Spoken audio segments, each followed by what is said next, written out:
உள்ளதாம் பாரேம்மா ஊட்டி மலச்சாரல் உள்ளத்தில் பாயாதோ ஊசி மழத்தூரல்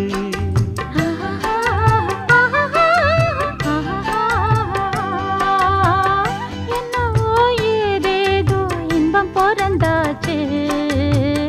சொல்லவே தெரியாமே என்ன மறந்தாச்சு இன்னும் இன்னும் ஆனந்தம் தன்னால் புரியும் சின்ன பொண்ணு நான் தானே எனக்கு என்ன தெரியும் நான் உள்ளதைச் சொல்வேன் சொன்னதைச் செய்வேன் வா காத்திருந்தேன் கதவை திறந்தேன் உள்ளுக்கு வந்தேன் காதல் செய்ய கற்றுத் தரணும் உன்னுக்கு வந்தேன் நான் வாட பிடிக்கும் மல்லிகைப்பூவே வண்ணப்புறாவே வா கை தொட்டதும் தொட்டு